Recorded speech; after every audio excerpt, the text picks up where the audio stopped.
मैं हूं आपके साथ सरिता तिवारी। विधानसभा चुनाव से पहले पहाड़ पर सियासी सरगर्मी तेज हो चुकी है। सूबे की सियासत में आरोप प्रत्यारोप का दौर भी जारी है। सभी पार्टी चुनाव जीतने के लिए अलग अलग रणनीतियों पर काम कर रही हैं।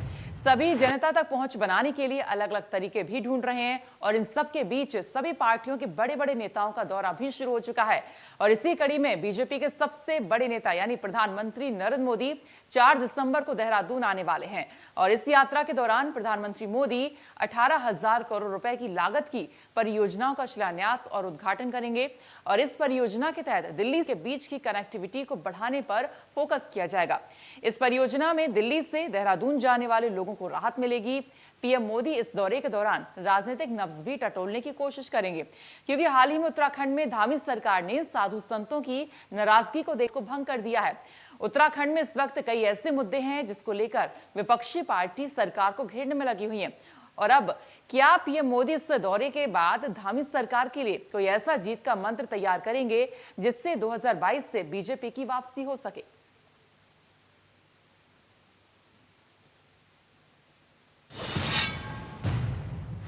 प्रधानमंत्री नरेंद्र मोदी के इस दौरे को लेकर क्या कुछ तैयारियां हैं, उसका जायजा लिया हमारे संवाददाता ने। आइए देखिए। 4 दिसंबर को प्रधानमंत्री नरेंद्र मोदी देहरादून पहुंच रहे हैं। देहरादून पहुंचने के बाद एक विशाल जनसभा को संबोधित करेंगे।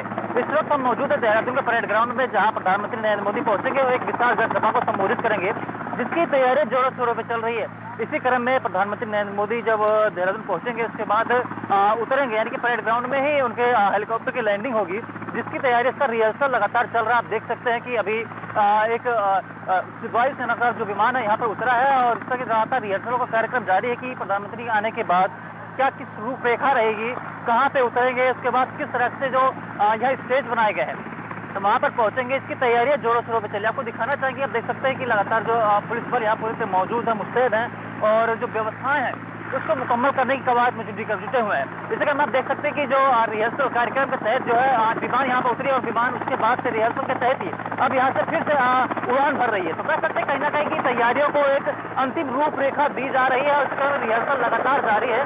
कई मरतबा हेलीकॉप्टर के माध्यम से रिहर्सल भी किया गया और ये कह सकते हैं कि फिलहाल प्रधानमंत्री का दौरा काफी महत्वपूर्ण दौरा भी है। ऐसे में भाजपा संगठन समेत पूरे जिला प्रशासन लगातार मुस्तैदी के साथ काम कर रहे हैं ताकि जो व्यवस्थाओं में कोई चूक ना रहे।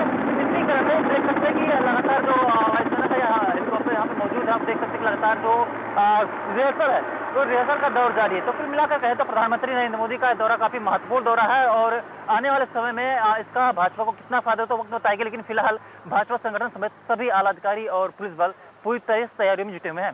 कैमरा सैनिक साथ रोहित सोनी, इंडिया न्यूज, देहरादून। आप सकते हैं प्रधानमंत्री नरेंद्र मोदी 4 दिसंबर को देहरादून का दौरा करने वाले हैं। पूरा प्रचार प्रसार जोरों शोरों से वहां पर चल रहा है। तमाम पोस्टर्स लगाए जा रहे हैं, यहां तक कि निमंत्रण पत्र भी लोगों को वहां पर दिए जा रहे हैं इस रैली में आने के लिए। तो कह सकते हैं कि कोई कमी यहां पर प्रचार प्रसार में नहीं है। ज्यादा से ज्यादा भीड़ को जुटाने की पूरी कोशिश वहां पर प्रशासन भी कर रहा है, सरकार भी वहां की कर रही है। अब देखना यह होगा कि 4 दिसंबर को प्रधानमंत्री मोदी जब वहां पर आएंगे तो कितनी तादाद में लोग वहां पर इकट्ठे होते हैं, साथ ही साथ कौन सा जीत का मंत्र यहां पर पीएम मोदी धामी सरकार को देकर जाएंगे, ये भी यहां पर देखना होगा। तो सवाल यहां पर है कि क्या मोदी मैजिक यहां पर उत्तराखंड में काम करेगा?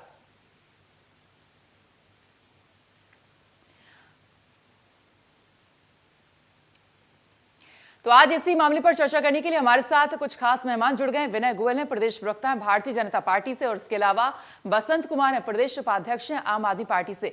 बसंत जी, पहले आपके साथ यहां पर रुक करूंगी। बसंत जी, जिस तरह से प्रधानमंत्री नरेंद्र मोदी का दौरा वहां पर है 4 दिसंबर को, आपको क्या लगता है कि ये मोदी जो मैजिक है उत्तराखंड की जनता पर काम कर सकता है? देखिए, जिस तरीके से बताया जा रहा है, मुझे ये पूरा राजनीतिक जो है दौरा उनका लग रहा है। भारतीय जनता पार्टी पूरे तरीके से डरी हुई है और अभी चुनाव आचार संहिता कोड ऑफ कंडक्ट लागू होने में अभी समय है। उससे पहले नरेंद्र मोदी जी का उत्तराखंड प्रदेश में दौरा करना, इसका मतलब ये है कि इन 5 सालों में जो 3 मुख्यमंत्री बनाए वो किसी काम के नहीं थे, इस बात को दर्शाता है। और ये स्वाभाविक बात भी है, अगर अच्छे होता एक ही होता क्योंकि बदलने की जरूरत ना पड़ती। और रही बात इस दौरे की, मैं आपको बता दूं, बहुत ही सटीक बात है ये कि हम अगर किसी गलत बात को या झूठी बातों को अगर फैलाना चाहें तो वो कुछ समय तक लोग उन बातों को सच मान सकते हैं, जैसे कि 15 लाख रुपए आपके खाते में आ जाएंगे, या फिर अन्य अन्य तरीके से जो महंगाई का मुद्दा, उस टाइम पे महंगाई डाइन खाई जात है वाला गाना चलाया गया था 2014 में, उसके माध्यम से जो ठीक है, इसका जवाब पेट्रोल बसंत जी विनय गोयल जी हमारे साथ हैं बीजेपी से प्रदेश प्रवक्ता, उनसे पेट्रोल ले की लेते हैं। कीमतों को लेकर विनय इनके जी, द्वारा बसंत कुमार जी उस को आप टाइम पे सुन रहे हैं सत्ता पे कि आए वो थे। कह रहे हैं कि प्रधानमंत्री जी आएंगे तो हमेशा की तरह यहाँ पर कोई जुमला कर जाएंगे, और जिस तरह से 3 मुख्यमंत्री अभी तक बदले हैं तो वो कोई काम के नहीं है, इसीलिए प्रधानमंत्री जी को आना पड़ रहा है। तो आप इससे किस तरह से लेते हैं और क्या आपका कहना है इसको लेकर, प्रतिक्रिया? देखिए, मुझे लगता है कि बसंत कुमार जी जिस पार्टी का प्रतिनिधित्व करते हैं वो उत्तराखंड में अपना खाता खोलने की लड़ाई लड़ रही है। अभी तक उनका उत्तराखंड में एक ग्राम पंचायत का सदस्य भी उनके चुनाव चिन्ह पर चुना हुआ नहीं है। तो मुझे लगता है कि हर एक को अधिकार है, वो अपने प्रयास कर सकता है, उसमें कोई नहीं है, लेकिन इनका संघर्ष खाता खोलने का है। और मुझे ताज्जुब होता है जब छोटे मुंह बड़ी बात, एक कहावत है, वो ये करते हैं कि जिस पार्टी का भी उत्तराखंड में ग्राम पंचायत सदस्य चुना हुआ नहीं है, वो 57 विधायकों वाली, जिसके 5 के 5 लोकसभा सांसद हैं, राज्यसभा सांसद हैं, ज्यादातर नगर निगमों में हमारा कब्जा है, उस पार्टी के बारे में ऐसी टिप्पणी करते हैं, ऐसी बात करते हैं। तो आपका कहना क्या है कि कोई नई पार्टी किसी राज्य में अगर इस तरह से एंट्री करती है तो वो जीत भी नहीं सकती है? नहीं, मैं कह रहा हूं कि अगर जीतने की कोई भी संभावना हो तो मुझे बताएं। अब तक तो ये कहीं चुनाव, कहीं ना कोरोना में, कहीं ये दिखाई दी कोरोना काल में। तो इसका बखूबी जवाब बसंत जी यहाँ पर दे देंगे। बसंत जी अपनी बात रखिए। देखिए, मैं विनय गोयल जी को बताना चाहता हूं कि बड़ी बड़ी सल्तनतें आई और चली गई, उत्थान और पतन के लिए इतिहास गवाह है, किसी को अंडर एस्टिमेट करने से नहीं चलेगा। दूसरी बात मैं आपको ये बता दूं, कहते हैं ना घमंड का सर नीचा, आपने ये जनता चाहती है, जनता के पास आज विकल्प है, और विकल्प क्या है? भारतीय जनता पार्टी और कांग्रेस का एकमात्र विकल्प है आम आदमी पार्टी। क्योंकि जब बेईमान इकट्ठे हो जाएंगे तो ईमानदारों को इकट्ठा होकर बेईमानों का सामना करना पड़ेगा। और ये समझ लीजिए कि आपकी भ्रष्ट नीतियों से त्रस्त होकर आम आदमी पार्टी बनी है, और आपकी भ्रष्ट नीतियों पर प्रहार करके अब वास्तविक लोकतंत्र को स्थापित करने के लिए हम उत्तराखंड क्या पूरे भारतवर्ष में प्रत्येक राज्य में अपनी सरकारों को स्थापित करके एक अच्छा लोकतंत्र, विश्व का सबसे उन्नत लोकतंत्र भारत को देने का काम करेंगे। और विश्व में आगे बढ़ाने का काम 135 करोड़ जनसंख्या को उनके हक हुकूक, उनके जरूरतों को पूरा करने का, उनको बेहतर बनाने का, और विश्व के नक्शे में भारत के नाम को रोशन करने का काम अगर कोई करेगी आने वाले समय में, वो आप तो मेरे हिसाब से उम्र में मेरे से काफी उम्र दराज हैं, फिर भी मैं आपके दीर्घायु की कामना करता हूं, और आप वो दिन देख के जाएंगे जब आम आदमी पार्टी पूरे विश्व में इस भारत को स्थापित रूप में, एक आदर्श देश के रूप में। बसंत जी, एक तरफ प्रधानमंत्री नरेंद्र मोदी का दौरा, दूसरी तरफ आपके जो सीएम प्रत्याशी हैं कर्नल साहब, वो घर घर जाकर लोगों से बातचीत कर रहे हैं, और हम देख रहे हैं कि लोग वहां पर पार्टी भी ज्वाइन कर रहे हैं। तो कैसे कंपेयर यहाँ पर हो पाएगा? क्योंकि एक वहां पर स्टैब्लिश ऑलमोस्ट ये पार्टी है बीजेपी, और आम आदमी पार्टी एक नई पार्टी वहां पर जो है एंट्री कर रही है। तो किस तरह से लोगों के बीच में आप लोग जा रहे हैं और किस तरह से प्रचार प्रसार करेंगे ताकि जी? देखिए मैम, हमें ये पता है कि हमारा संघर्ष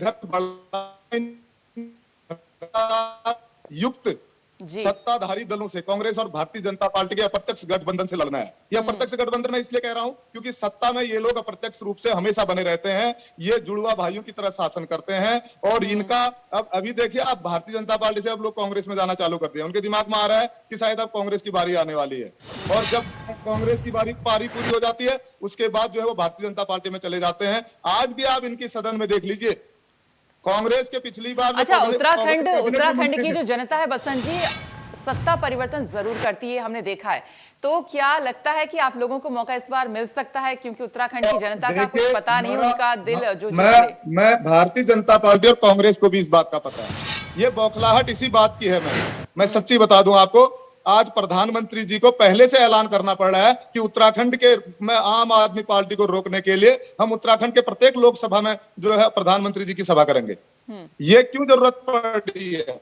क्या उत्तराखंड प्रदेश में 57 सीटें आने के बाद उत्तराखंड प्रदेश ने इतना बड़ा जनाधार दिया आपने, आप अपने काम के नाम पर वोट क्यों नहीं मांग रहे हैं? आपने किया क्या उत्तराखंड प्रदेश के लिए अभी तक? मैं समझता हूं कि अपनी नाकामियों को छुपाने के लिए एक चेहरे का इस्तेमाल किया जा रहा है, वो है माननीय प्रधानमंत्री नरेंद्र मोदी जी। और नरेंद्र मोदी जी की का वो जलवा भी अब इनके काम आने वाला नहीं है, क्योंकि आप किसी आदमी को 1 टाइम मूर्ख बना सकते हैं, 2 टाइम बना सकते हैं, 3 टाइम बना सकते हैं, लेकिन बार बार आप किसी को बेवकूफ नहीं बना सकते हैं। इस बात को समझना पड़ेगा भारतीय जनता पार्टी। तो विनय जी, बसंत जी को आपने सुना, आप बताइए क्या कुछ कहेंगे? क्या इस बार फिर से बेवकूफ बनाने के लिए मोदी जी आ रहे हैं? नहीं, देखिए, अपने मुंह मियां मिट्टू बनने पे कोई टैक्स नहीं है। इससे भी बड़ी बड़ी बातें कर सकते हैं और बड़े दावे कर सकते हैं, उसमें कोई दिक्कत नहीं है। मुझे लगता है कि ज्यादा समय बचा नहीं है, सामने आ जाएंगी सारी बातें। और मुझे लगता है कि जिस प्रकार की बातें कर रहे हैं आम आदमी पार्टी के लोग, आम आदमी पार्टी में जितने लोग जो कांग्रेस के रिजेक्टेड या बीजेपी के रिजेक्टेड लोग हैं, वही तो वो लोग इकट्ठे हो रखे हैं सारे। और ऊपर से ये भ्रष्टाचार, कांग्रेस और बीजेपी में जो परेशान थे, नहीं, बसंत जी का सवाल, बसंत जी ने यहाँ पर यही कहा कि जो सिर्फ चेहरे पे यहाँ पे पॉलिटिक्स की जा रही है, विकास के नाम पर क्यों नहीं? अपनी बात में बोलिए, युवा चेहरा या मोदी का चेहरा, विकास के नाम पर क्यों नहीं वोट पाते? हाँ, अपनी बारी में बोलिए, आप खुल के बोलिए, जितने मुंह मुझे बोलना आपकी बारी में बोलिए। मेरे कृपया मेरा समय खराब ना करें। मेरा कहना ये है कि भारतीय जनता पार्टी का जो रिजेक्टेड स्टफ है, कांग्रेस पार्टी का जो रिजेक्टेड स्टफ है, या जिनकी महत्वाकांक्षाएं वहां पूरी नहीं हुई, उन सबको इकट्ठा कर रखा है। अभी तक तो मुझे लगता है कि ये प्रतीक्षा कर रहे हैं कि कांग्रेस के टिकट बटे और बीजेपी के टिकट बटे, क्योंकि मुझे तो नहीं लगता कि अभी तक इनके पास हर विधानसभा के लिए कोई योग्य प्रत्याशी भी है कोई। मैं आपको ये बताना चाहता हूं कि भारतीय जनता पार्टी ने 2017 में जब लोकसभा विधानसभा के चुनाव हुए तो 46% वोट प्राप्त किया और 57 सीटें प्राप्त की। 2019 में जब लोकसभा का चुनाव हुआ तो वो बढ़कर हमारी सवाल यहाँ पर वो भी है ना कि 57 सीटें अच्छा खासी जो सीटें हैं बीजेपी के पास उत्तराखंड में, तो बसंत जी का ये कहना है कि आम आदमी पार्टी से बीजेपी वहां पर डर गई और इसी वजह से अब मोदी को वहां पर आना पड़ रहा है, प्रधानमंत्री जी को, कि वहां पर आके वो इस तरह की रैली कर रहे हैं और ये हाईकमान वहां पर आ रहे हैं, ना कि विकास के नाम पर वोट नहीं मांग रहे। या तो धामी सरकार युवा चेहरा या फिर मोदी का चेहरा के नाम पर जनता को लगा रहे हैं, तो विकास के मुद्दे कहां पर रह गए? सरिता जी, इससे बड़ा मजाक हो क्या सकता है? अच्छा मजाक कर लेते हैं बसंत कुमार जी, इससे बड़ा क्या मजाक होगा कि बीजेपी आम आदमी पार्टी से डर गई है। मुझे लगता है कि अच्छा जोक है, इससे बड़ा और खुले सुना सकते हैं ये। मुझे लगता है कि कांग्रेस पार्टी से पहले तो मुकाबला कर रही है आपस में कि नंबर 2 पे कौन रहेगा। अपने साइड में आप क्या कुछ कहेंगे? बसंत जी, आप भी बात रख सकते हैं। देखिए, ये हमारे गोयल साहब कह रहे हैं, हंस रहे हैं इस बात से कि इससे बड़ा मजाक क्या होगा कि भारतीय जनता पार्टी आम आदमी पार्टी से डर गई है। मैं सवाल पूछना चाहता हूं गोयल जी से। गोयल जी, क्या कारण है? अब राजनीतिक दौरे क्यों होने लगे प्रधानमंत्री जी के? आपको क्यों डर है इतना? 57 सीटें हैं आपके पास। उत्तराखंड की जनता ने पहले भी उत्तराखंड, आप मुझे पूरा करने दीजिए। आप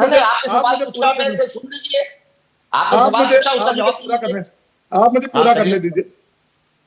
आप ये कह रहे हैं कि हम लोग डरे नहीं हैं, तो आप ही जवाब दे दीजिए। 57 विधायक आपको चुन के दिए हैं उत्तराखंड की जनता ने, आपको पूर्ण बहुमत की सरकार दी है, आपको एक ढंग का मुख्यमंत्री नहीं मिला 5 सालों में, आप 3 मुख्यमंत्री चेंज करते हैं, आपको कोई बेहतर चेहरा नहीं मिला उत्तराखंड के लोगों पर आप भरोसा नहीं करते हैं, विश्वास नहीं करते हैं। उत्तराखंड के मंदिरों की जो मजाक आपने उड़ाई है, पहले आपका देवस्थानम बोर्ड सही था, अचानक आपका देवस्थानम बोर्ड का फैसला गलत हो जाता है। जब गलत होता है उसको आप वापस से तब भी उसको सही कहते हैं। आप जो करें वो सही है, आप जो खाए वो मीठा मीठा और दूसरा जो कहे वो खट्टा खट्टा, ये तो नहीं चलेगा। वास्तविकता से आपको नजरें चुरा के नहीं जीना चाहिए।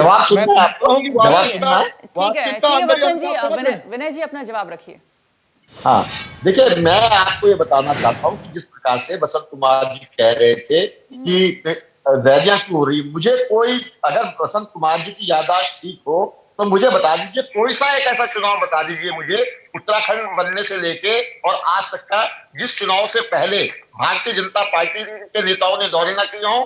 जब अटल बिहारी वाजपेयी जी प्रधानमंत्री थे, वो भी शंखनाद रैली करने यहाँ आए थे। जब इससे पहले नरेंद्र मोदी जी पिछली बार भी यहाँ आए थे, इस बार भी आ रहे हैं। वो हमारा चुनाव लड़ने का तरीका है। हम पूरा होमवर्क करके और ग्राउंड वर्क करके चुनाव लड़ते हैं, हम हवा में चुनाव नहीं लड़ते।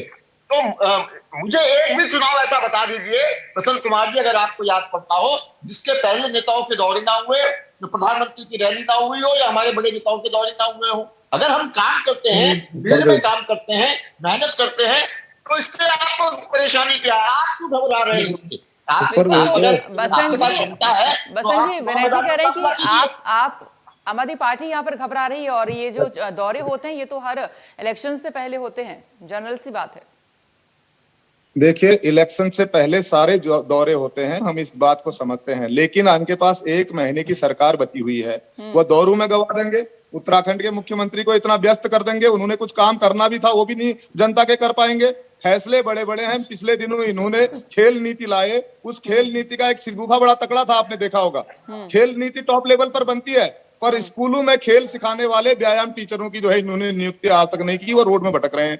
आपकी नीतियां कैसी हैं? मैं तो समझता हूं कि आपको शासन प्रशासन की भली भांति ज्ञान और जानकारी नहीं है। पॉलिसी कैसे निर्माण किया जाता है इस बात की आपको जानकारी नहीं है। आप कह रहे हैं आपके बच्चों को हम हृष्ट पुष्ट बनाएंगे, खेल नीति बनाएंगे और रजत पदक और कांस्य पदक जीत के लाएंगे, लेकिन मैं आपको बताऊं 10 सालों से 20 से 25 हजार बीपीएड एमपीएड प्रशिक्षित बेरोजगार रोडों में भटक रहे हैं, आंदोलन कर रहे हैं, धरना प्रदर्शन कर रहे हैं, पर इनको वो नजर नहीं आ रहे हैं।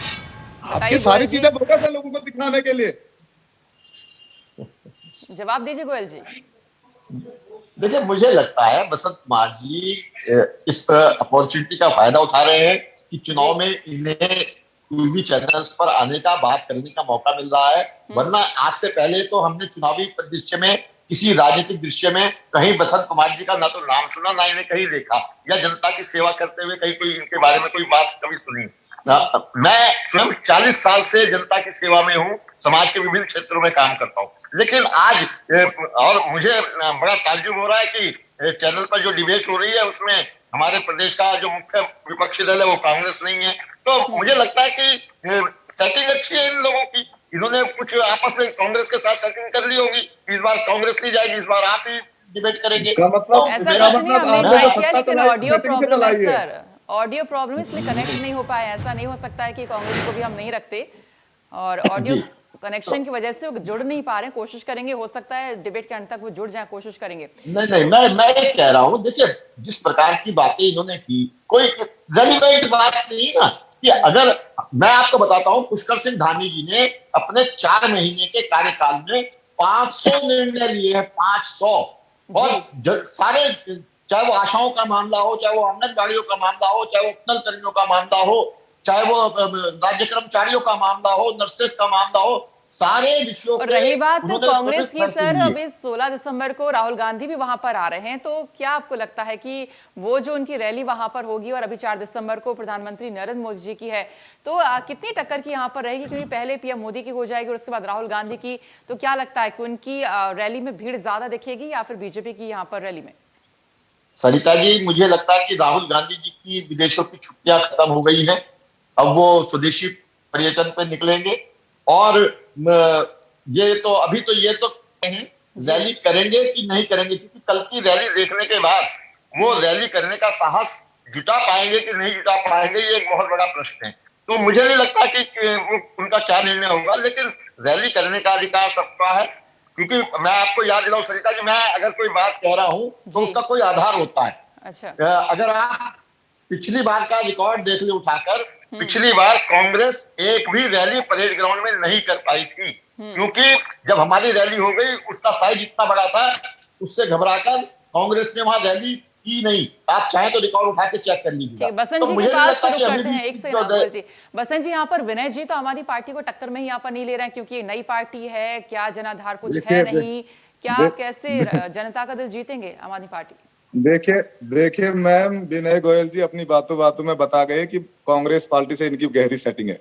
इन्होंने कहा कि जब हमने रैली की उसके बाद कांग्रेस कोई भी रैली परेड ग्राउंड में नहीं कर पाई, अर्थात हमने उनको बता दिया कि अब आपको रैली करने की जरूरत नहीं है, 57 सीटें हमें दे दीजिए, हम आपको जो है आपके कुछ विधायकों को अपने वहां ले लेते हैं और हम अप्रत्यक्ष गठबंधन की सरकार बनाएंगे। यशपाल आर्या जी को कैबिनेट मंत्री बना देंगे, सतपाल महाराज जी को कैबिनेट मंत्री बना देंगे और हरक सिंह रावत जी को कैबिनेट मंत्री बना देंगे। आप सेटिंग कर लीजिए, आपको रैली करने की जरूरत नहीं है। तो क्या इस और बार अभी तो क्या पिछली बार सेटिंग हुई थी आप कह रहे हैं, और क्या इस बार भी सेटिंग होगी? विनय जी, पिछली बार भी सेटिंग कर रहे सेटिंग हैं हुई थी और इस बार भी इस बार भी सरिता जी बहुत अच्छे सेटिंग अच्छे हुई है। जोक्स मार रहे हैं, बहुत अच्छे अच्छे चुटकुले बसंत जी देखिए सुना रहे गोयल हैं। साहब, देखिए गोयल साहब, तर्क तर्क को ठीक है। खैर, यहाँ समझिए, पर तर्क समय की को कमी है। समझिए, विनय आप जी, बुजुर्ग बसंत आदमी जी, हैं। बहुत बहुत शुक्रिया आप दोनों का आज इस चर्चा में यहाँ पर जुड़ने के लिए। और देखना अब ये होगा कि 4 दिसंबर मोदी देहरादून के परेड ग्राउंड में जो रैली करने वाले हैं, कितनी तादाद में वहां पर जो जनता है वो पहुंचती है, कितना जनता का प्यार यहाँ पर पीएम मोदी को, बीजेपी को, धामी सरकार को यहाँ पर मिलता है। तो फिलहाल देवभूमि लाइव में इतना ही, लेकिन आगे और भी खबरें जारी हैं। आप देखते रहिए इंडिया न्यूज। नमस्कार।